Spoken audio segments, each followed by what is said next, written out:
Mutual fund SIP में जो आपको वेबसाइट पे एक पब्लिश रिटर्न देखने को मिल रहा है, एक्सआईआर की बात करूं, एसआईपी रिटर्न की बात करूं, उससे ज़्यादा रिटर्न कैसे अचीव किया जा सकता है। आज मैं कुछ यहाँ पे स्ट्रैटेजी रखूँगा एसआईपी का, जिसमें रिटर्न का फिगर आपको वहाँ पे ज़्यादा देखने को मिल सकता है। चलिए शुरुआत करते हैं। लेकिन आप में से बहुत ऐसे इन्वेस्टर हैं जिनको पोर्टफोलियो रिव्यू और डिज़ाइन को लेकर प्रॉब्लम है। डिस्क्रिप्शन बॉक्स में आई डिटेल चेक करें और व्हाट्सअप नंबर के थ्रू हमारे साथ जुड़ सकते हैं। आप एक सिंपल एसआईपी करते हैं। इट मीन्स कि आप किसी भी पर्टिकुलर डेट को सेलेक्ट किए और वहाँ पे जो भी एक महीने का एसआईपी आपने अमाउंट सेलेक्ट किया, 500,000 रुपये वो सेलेक्ट किया और लॉन्ग टाइम के लिए उस एसआईपी को करने दिया। तो ऐसे में जो आपका रिटर्न होगा, जो पब्लिश रिटर्न है, उसके आसपास देखने को मिलेगा। एक्सआईआरआर है वो आपको पब्लिश रिटर्न के आसपास देखने को मिलेगा। लेकिन आप पब्लिश रिटर्न से भी ज़्यादा रिटर्न कैसे अचीव करोगे? देखो, कई ऐसे इन्वेस्टर हैं जो ये बोलते हैं कि फिर जब सिंपल एसआईपी में कम रिटर्न बन रहा है तो हम क्यों सिंपल एसआईपी करें। देखो, आपका बजट अगर हमेशा के लिए फिक्स हो चुका है कि इतना ही एसआईपी करना, तो आपको सिंपल एसआईपी ही करना चाहिए।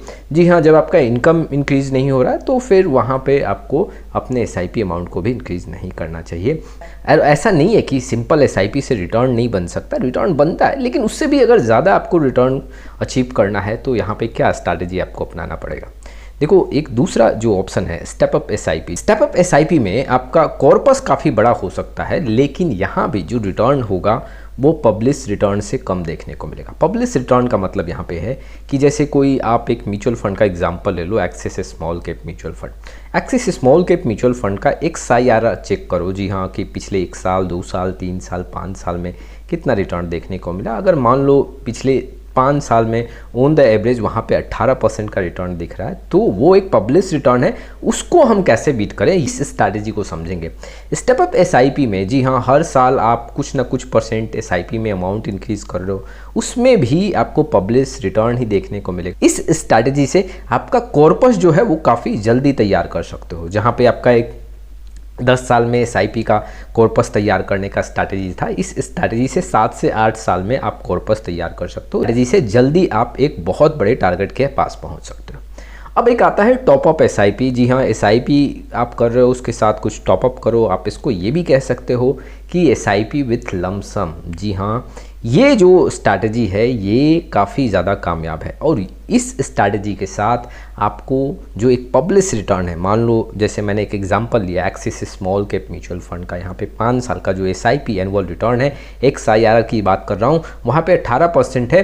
तो एसआईपी प्लस लमसम, अगर इस स्ट्रैटेजी को आप यूज करते हो तो आपका यहाँ पे 4 से 5% जो एक्सआईआर है वो इंक्रीज होता हुआ देखने को मिल सकता है। अब मैं ऐसा क्यों बोल रहा हूँ? देखो, आप सिंपल एसआईपी कर रहे हो, सिंपल एसआईपी के साथ जब मार्केट में करेक्शन हो रहा है, जब मार्केट में आप देख रहे हो कि हाई से कुछ 10%, 5% का गिरावट देखने को मिला, तो वहाँ पे आप कुछ लमसम कर दे रहे हो। अब ऐसे स्ट्रैटेजी के साथ क्या हो रहा है कि जो एक एनएवी है, एवरेज एनएवी है, वो आप गिरावट में जब लमसम कर रहे हो तो वो नीचे की ओर आता हुआ देखने को मिल रहा है। और जब मार्केट ऊपर की ओर भागता है तो वैसे म्यूचुअल फंड में एक्सआईआर का फिगर काफ़ी तेज़ी से इंक्रीज हो जाता है। तो एसआईपी विथ लमसम स्ट्रैटेजी, आप अपना जो भी पब्लिश रिटर्न है म्यूचुअल फंड का उसको बीट कर सकते हो, वो भी 4 से 5% बीट कर सकते हो। अब देखो, अगर आप एनुअल बेसिस पे भी यहाँ पे 4 से 5% एसआईपी रिटर्न को पछाड़ रहे हो, कैटेगरी एवरेज की बात नहीं कर रहा हूँ मैं, यहाँ पे जो पब्लिश रिटर्न है उसको बोल रहा हूँ, तो आप ये सोच लो कि आप अपने ही म्यूचुअल फंड को पछाड़ रहे हो। उससे आप देखोगे तो 10 साल में यहाँ पे जो डिफरेंस आएगा कॉर्पस में, करीबन 15 से 20% का डिफरेंस आ सकता है। इट मीन्स कि जो आपका एक कॉर्पस तैयार होना चाहिए, मान लो कॉर्पस आपका 20 लाख का तैयार होना चाहिए, तो वहाँ पे अगर इस स्ट्रैटेजी को अपनाते हो तो कॉर्पस जो है वो करीबन 20% यहाँ पे बढ़ सकता है। इट मीन्स कि 22 लाख 23 लाख के आसपास का आपका एक कॉर्पस तैयार होता हुआ देखने को मिलेगा। एक्सआईआर भी बढ़ रहा तो उससे आपका कॉर्पस भी बड़ा होगा। एक और जो स्ट्रैटेजी है, देखो, इस स्ट्रैटेजी को भी काफ़ी इन्वेस्टर यूज़ करते हैं, लेकिन इस स्ट्रैटेजी में प्रॉब्लम क्या है कि आपको होमवर्क काफ़ी ज़्यादा करना पड़ता है, टाइम काफ़ी ज़्यादा देना पड़ता है।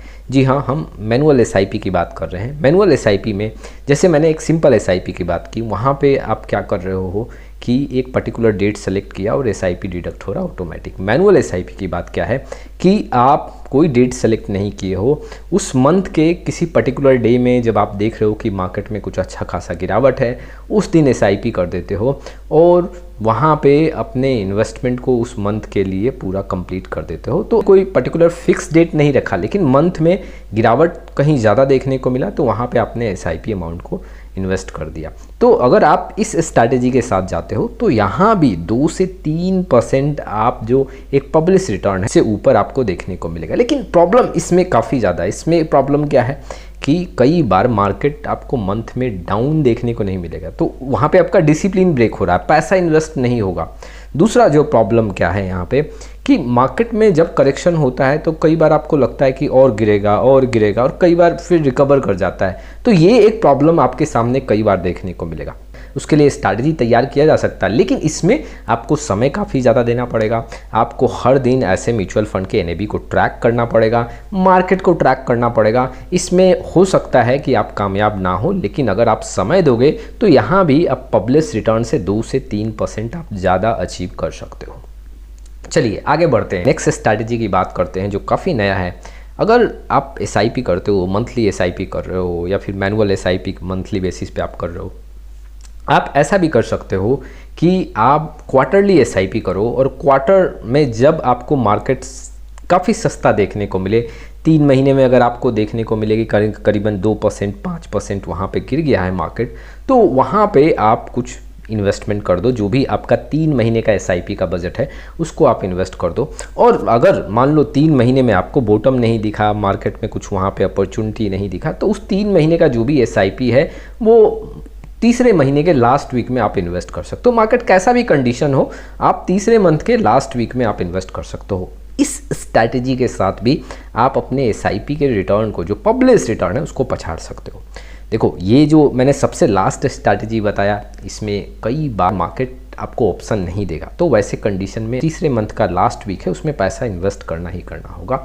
लेकिन यहाँ पे आपको क्या देखने को मिलेगा, अगर आप देखोगे तो 4 क्वार्टर में आपके पास कई बार ऐसा मार्केट हाई से 2 से 3% का मौका दे देगा और उससे लॉन्ग टाइम में, जी हाँ, यहाँ भी पब्लिश रिटर्न से 2 से 3% आपको हायर रिटर्न मिल सकता है। अब मैंने जितने स्ट्रैटेजी आपके सामने रखे हैं उसमें सबसे जो कम समय देना है, इट मीन्स कि ज़्यादा आपको होमवर्क नहीं करना है, वो एसआईपी विथ लमसम स्ट्रैटेजी है। एसआईपी विथ टॉपअप की बात कर रहा हूँ, मार्केट के करेक्शन में आपको टॉपअप करना है। ये काफ़ी सिंपल, और जो मैंने 2 स्ट्रैटेजी बताया, जी हाँ, एक मैनुअल एसआईपी, उसमें काफ़ी ज़्यादा होमवर्क है आपको। दूसरा जो एक लास्ट स्ट्रैटेजी मैंने बताया जो क्वार्टरली एसआईपी करना है, और वो भी स्ट्रैटेजी मैंने बताया, उसमें भी थोड़ा सा होमवर्क काफ़ी ज़्यादा है। तो ऐसे स्ट्रैटेजी के साथ आप अपने एसआईपी में, जी हाँ, हायर रिटर्न अचीव कर सकते हो। म्यूचुअल फंड के पब्लिश रिटर्न को भी पछाड़ सकते हो। कैटेगरी एवरेज की बात ही नहीं कर रहा हूँ मैं। इट मीन्स कि कोई म्यूचुअल फंड, आपका जो axis small cap mutual fund का मैंने एग्जांपल लिया, वो 18% का एनुअल रिटर्न दे रहा है, तो आप 4% 5% ऐसे स्ट्रैटेजी से अगर ज़्यादा रिटर्न अचीव कर रहे हो, ओवरऑल आपके 10 साल में कॉर्पस काफ़ी बड़ा हो सकता है। जहाँ पे 20 लाख का एक टारगेट अमाउंट है, वो वहाँ पे 22 लाख 23 लाख के आसपास भी पहुँच सकता है। लेकिन हाँ, जो मैंने आपके सामने ऐसे स्ट्रैटेजी रखे हैं, ये कहने में काफ़ी आसान है, इसको अप्लाई करने में आपको काफ़ी समय लगेगा।